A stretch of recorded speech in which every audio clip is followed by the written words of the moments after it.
아니, 그렇다고 난 반대인 줄 알았네. 아니, 최근 1년 동안에 가장 많이 떨어진 놈들이 리바운드 하는 줄 알았네. 야, 오른 놈들이 계속 오르는 거였어? 처음 들었다. 예. 안녕하십니까. 할러님들 강원국입니다. 여러분, 주식의 정석을 아십니까? 아신다고요? 축하드립니다. 복습하십시오. 모르신다고요? 오늘 배우시게 됩니다. 짜잔. 네, 알파 아키텍트라고 제가 자주 가는 사이트가 있는데 여기서 팩터 투자 DB를 구축을 했습니다. 예! 30년 동안 데이터를 왕창 쫙 올려놓은 건데요. 한국 데이터는 아쉽게도 없지만 미국 그리고 선진국 데이터가 올라와 있습니다. 자, 팩터 투자라는 것도 처음 들어보셨다. 그런 분들도 당연히 계시겠죠. 자, 팩터 투자라는 거는 주식의 한 수치화 가능한 요소만 보고 투자하는 방법입니다. 뭐 예를 들면은 이렇게 하는 거죠. 그러니까 내가 삼성을 사야 될지 구글을 사야 될지 이렇게 하는 게 아니라 최근 1년간 가장 많이 오른 주식들을 샀다면은 어땠을까? 그럼 그걸로 돈을 많이 벌 수 있었을까? 또는 반대로 최근 1년 동안에 가장 많이 깨진 주식들을 샀으면은 어땠을까? 돈을 많이 벌 수 있었을까? 이런 식으로 한 개 요소만 보고 이 요소를 충족하는 주식들이 돈을 많이 벌었을까 안 벌었을까 이런 거를 분석하는 것이 바로 이 팩터 투자입니다. 자, 이거가 중요한 게 뭐냐 하면은 이런 식으로 돌리면은 어떤 성격의 주식이 보통 많이 오르는지 그런 거를 파악을 할 수가 있습니다. 네, 주식으로 하면은 이해가 잘 안 될 수도 있으니까 사람으로 한번 해보죠. 예를 들면 제가 이제 30세가 되는 젊은이한테 투자를 할 수 있습니다. 그럼 당연히 저한테 가장 중요한 거는 이 사람이 나중에 수익을 많이 벌 수 있을까 안 벌까 이런 거겠죠. 그러면 제가 뭔가를 보고 이제 투자를 해야 될 거 아닙니까? 이 사람을 제가 처음 보면은 그럼 뭐 이런 요소들을 보겠죠. 이 사람이 좋은 대학에 나왔나? 좋은 대학은 수치화가 불가능하잖아요. 이런 식으로 할 수가 있습니다. 뭐 예를 들면은 스카이는 뭐 1, 그리고 뭐 한양대 성균관대는 2, 뭐 그리고 저기 지방에 있는 대학교는 뭐 8, 뭐 이런 식으로 해가지고 수치화를 할 수 있고요. 또는 뭐 이제 이 사람의 뭐 그 부모님의 수입, 뭐 이런 것도 볼 수가 있고, 또는 이제 본인의 현재 수입, 뭐 이런 것도 볼 수 있고요. 이런 게 이제 각각 요소들입니다. 그래서 이런 거 하나하나를 분석을 하면은 도대체 대충 어떤 젊은이가 나중에 돈을 많이 벌겠구나 이런 거를 가늠 잡을 수 있는 것과 똑같습니다. 자, 그래서 이 알파 아키텍트 AA라고 하겠습니다. AI가 친절하게도 미국 선진국 그런 25개 팩터를 분석을 했습니다. 25개 팩터를 보고 이 팩터 별로 투자를 했으면 돈을 많이 벌었을까? 못 벌었을까? 이런 거를 분석을 하는 겁니다. 근데 모든 주식을 다 하진 않았고, 미국과 선진국이 각각 시가총액 상위 1,500개 기업을 분석을 했다라고 합니다. 제가 나중에 링크를 남겨드릴게요. 가셔가지고 로그인을 하시고 데이터를 다운받으실 수 있습니다. 공짜입니다. 이런 거를 왜 알아야 되는가? 네, 왜 그러냐 하면은 미국과 선진국에서 통하는 전략들은 한국에서 그대로 또는 훨씬 더 잘 먹히는 경우가 많습니다. 왜냐면은 이제 제가 팩터 전략들을 소개를 해드릴 텐데 오늘 소개하는 전략들은 사람의 심리 그리고 편향 때문에 원래 먹히는 거거든요. 근데 사람은 기본적으로 별로 변하지 않습니다. 그렇기 때문에 똑같은 전략이 지속적으로 계속 먹히는 거고요. 그리고 투자자들이 더 감정적이고 멍청할수록 더욱더 잘 먹힙니다. 그건 뭐냐면은 그나마 투자자들이 가장 덜 멍청한 곳이 어디인가? 그게 바로 미국이고 그 다음이 선진국입니다. 그리고 저기 저 밑에 어딘가 한국이 있습니다. 한국 투자자들은 전반적으로 미국과 선진국 투자자들보다 배운 것도 적고 훨씬 더 감정적이기 때문에 네, 이런 팩터 투자가 훨씬 더 잘 먹히는 그런 경향이 있습니다.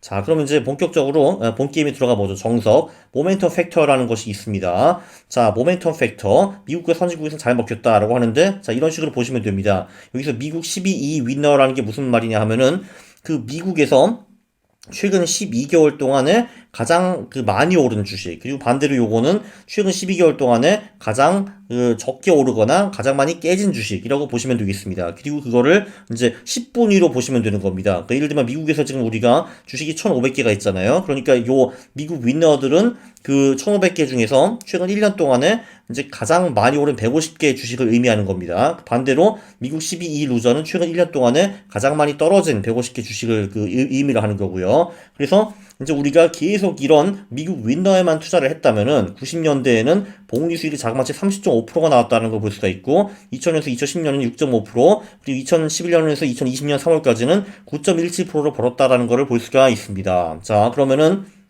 미국의 최근 1년 동안에 가장 많이 오른 놈들이 가장 많이 떨어진 놈들보다 월등히 수익이 높았다는 걸 볼 수가 있죠. 그죠? 그리고 그거는 미국뿐만이 아니라 선진국도 똑같았습니다. 미국 6위너는 뭐냐 하면은 최근 6개월 동안에 가장 많이 오른 놈. 미국 6루저는 최근 6개월 동안에 가장 많이 떨어진 놈. 네, 이거를 보면은 2000년, 2010년에 루저 반란이 한번 있었다라는 걸 볼 수가 있습니다.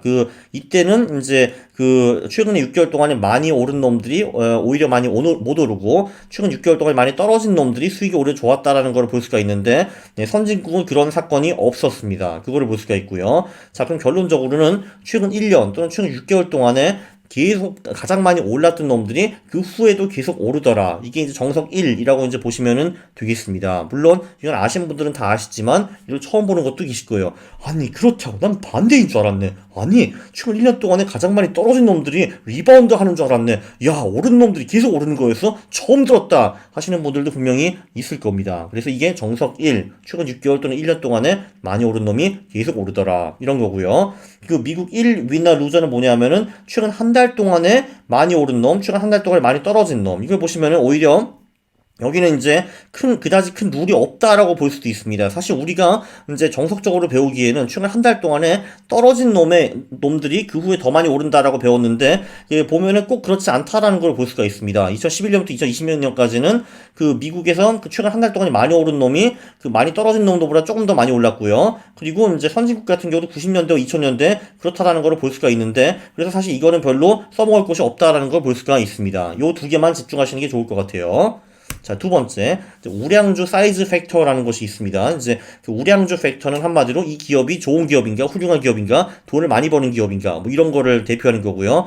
그 중에 대표적인 지표로 뭐 ROA나 ROE 같은 지표들이 있습니다. 여러분들도 아마 많이 들어보셨겠죠. 자, 여기 보시면요. 미국 고 ROA 기업들은 미국 저 ROA 기업들을 항상 압도했다라는 거를 볼 수가 있습니다. 90년대도 그랬고, 2000년대도 그렇고, 2010년대도 그랬고요. 선진국도 마찬가지입니다. 그리고 ROE도 마찬가지였습니다. 전반적으로 미국에서 ROE가 높은 1분위, 그러니까 이 1500개 기업 중에서 가장 ROE가 높았던 150개 기업이 ROE가 가장 낮았던 150개 기업보다 수익이 계속 지속적으로 높았다는 것을 볼 수가 있었고, 이거는 미국만 그런 게 아니라 선진국도 마찬가지였습니다. 그리고 이제 2013년에 유행하게 된 GPA라는 지표가 있는데, 네, 그 지표도 뭐 그럭저럭 잘 먹히기는 하는데 ROA나 ROE보다 더 좋았다라고 볼 수는 없었던 것 같습니다. 그러니까 여기서 두 번째 정석, 수익성이 높은 회사의 주식들, 그러니까 ROA나 ROE가 높았던 이제 그런 회사의 주식들의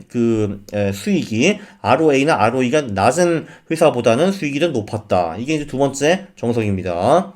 자, 이게 뭐냐면은 그 다음에 또 이제 뭐 F스코어 이런 것도 분석을 했는데, 이거는 이제 9개, 10개 요소를 또 짬뽕을 해가지고 만드는 또 새로운 지표거든요. 뭐 그냥 뭐 무시하셔도 될 것 같고요. 자산 성장, 이거는 보통 이제 자산 성장이 낮은 기업들이 보통 주식 수익이 더 높습니다. 예, 그 정석은 거의 맞았고요. 2011년, 2020년에 미국에서는 안 먹혔는데 그 외의 기간, 그리고 선진국에서는 그게 그럭저럭 잘 먹혔다는 것을 볼 수가 있습니다. 네, 그리고 이제 소형주가 보통 대형주보다 수익이 높다, 이런 말이 나오고요. 한국은 확실히 그랬습니다. 21세기를 보면요.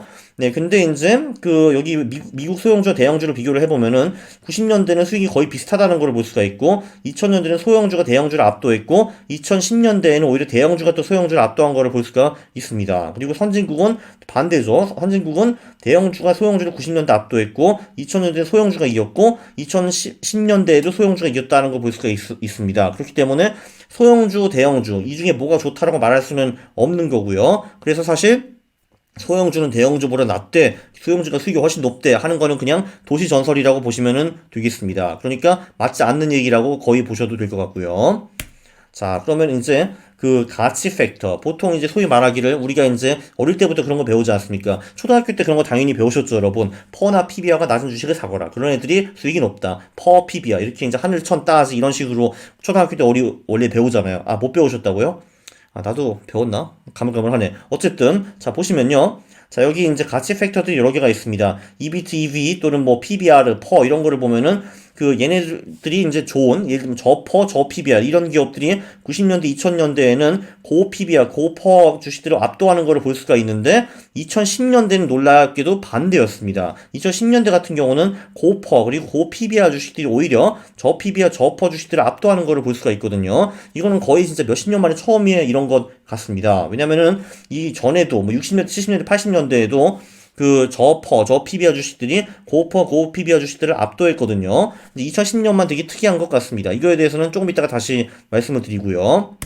네, PSR도 마찬가지였습니다. PSR 지표도 90년대, 2000년대에는 저 PSR들이 이제 고 PSR 압도적으로 이제 우위를 보였는데 2010년대에는 정반대가 되었다. 이런 걸 볼 수가 있고요. 자, 30년 내내 우위를 지킨 지표는 하나 있는데 그게 뭐냐면은 고주주 수익이라는 게 있습니다. 주주 수익이라는 거 뭐냐면은 배당에다가 자사주 매입한 거를 이제 더한 거, 이제 그거를 많이 하는, 특히 이제 가격 대비 그거를 많이 하는 기업들의 수익이 30년 내내 그거를 좀 적게 하는 기업보다 좋았다. 뭐 이런 겁니다. 아주 쉽게 생각하시면 이제 뭐 배당을 많이 주는, 배당 수익이 높은 기업이 네, 수익이 전반적으로 좋았다. 이런 식으로 이제 보셔도 되고요. 미국이나 선진국 기업들은 자사주 매입 같은 것도 많이 합니다. 한국 기업들은 그걸 거의 안 하지만요. 그리고 또 이거는 저도 처음 봤는데 부채 상환. 그러니까 부채를 이제 많이 없앤 기업이 그 지속적으로 미국에서는 부채를 계속 늘려가는 기업보다 수익이 더 높았습니다. 그런 걸 볼 수가 있고요. 선진국은 꼭 그렇지 않았다라는 걸 볼 수 있습니다. 특히 90년대는요.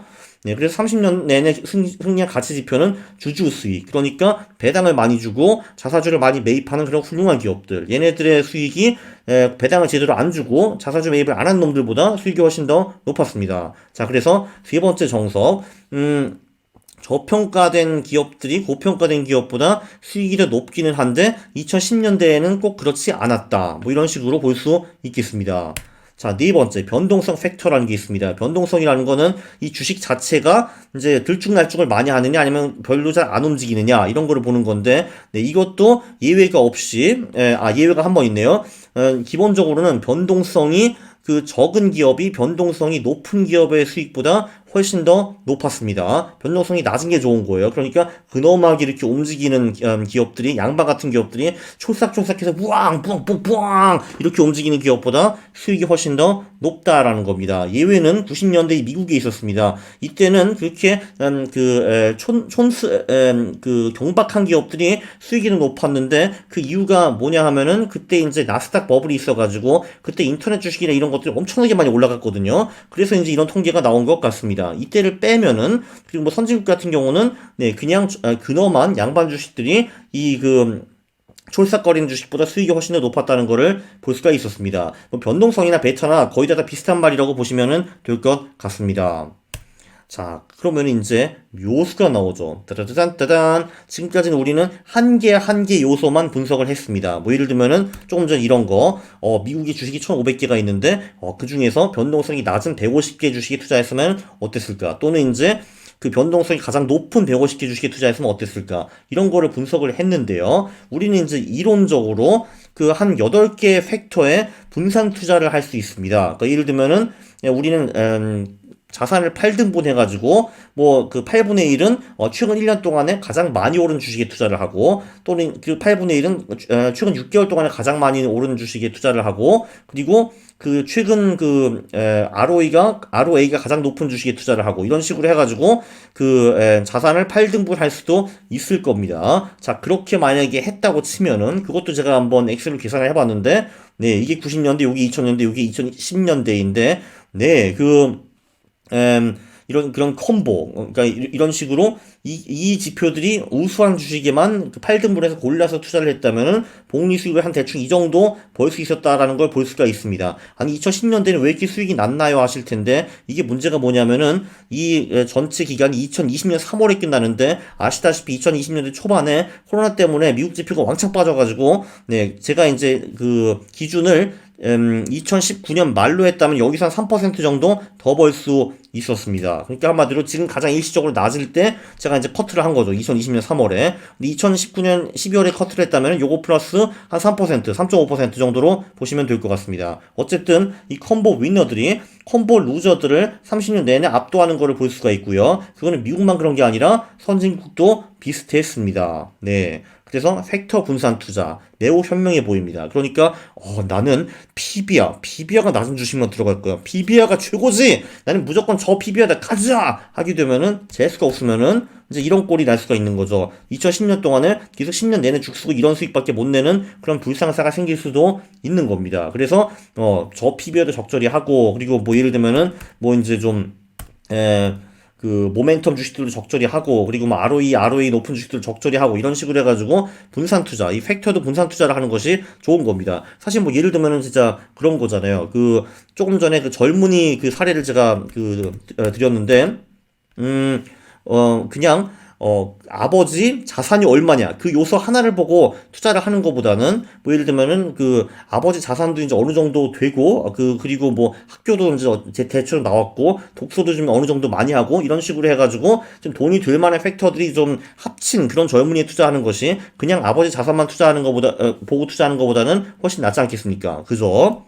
자, 그래서 요약을 하면은, 자, 그래서 30년 동안에 선진국에선 이런 주식들이 먹혔다라고 합니다. 자, 그리고 다시 한번 이 짓을 내가 왜 했는가? 이런 주식들이 한국에서도 거의 95% 먹히거든요. 그래서 한마디로 이 선진국에서 무엇이 정석인가 보면은 그거를 그대로 한국에 옮겨가지고 이런 주식들에 투자를 하면 되는 겁니다. 자, 모멘텀 최근 1년, 최근 6개월 동안에 많이 오른 놈들 계속 올랐습니다. 이 중에서 12개월 지표가 조금 더 좋아 보였고요. 과거에서는. 그리고 우량주 ROA나 ROE입니다. 이런 게 높은 기업들이 대체적으로 계속 많이 올랐다는 걸 볼 수가 있고요. 그리고 F스코어 자산 성장도 그럭저럭 먹혔습니다. 그리고 사이즈, 소형주 주식이 대형주보다 수익이 높다라는 거는 그냥 도시 전설이다. 소형주나 대형주나 다 그게 그거다. 한국은 소형주가 대형주보다 한 20년 동안 수익이 월등히 높았는데, 그거는 바뀔 수 있다라는 거를 암시하는 겁니다. 가치주 원래는 굉장히 잘 먹히는데 2010년대에는 작살이 났습니다. 변동성, 저변동성 주식은 늘 잘 먹혔습니다. 그리고 팩터 컴보 포트폴리오, 그러니까 이것도 좀 적당히 하고 요것도 하고 요것도 하고 요것도 하고 하는 그런 포트폴리오, 매우 스마트한 아이디어입니다. 자, 지금 보면은 그럭저럭 이거 다 30년 동안 잘 먹혔는데, 가치주 놈들, 그러니까 저 PBR, 저 PCR, 저 PSR, 이런 기업들이 2010년대에 수익이 별로 안 좋았거든요. 자, 이거는 2020년대는 어떨까요? 가치주 팩터라는 거는 사라진 걸까요? 뭘까요?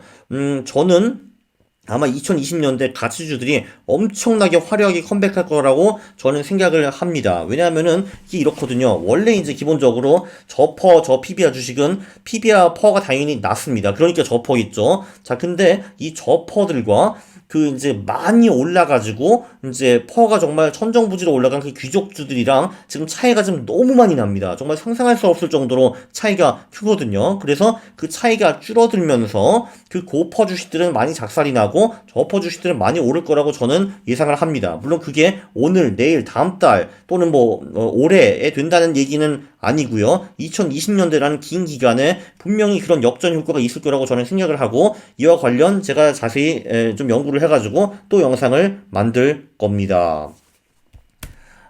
주식의 정석. 야, 한 방에 10분, 15분 만에 이렇게 가르치는 사람 있으니까 유익하죠? 구독을 하십시오. 그리고 영상이 재밌었으면은 좋아요를 누르는 겁니다. 싫어를 누르면 제가 매우 싫어하겠습니다. 감사합니다.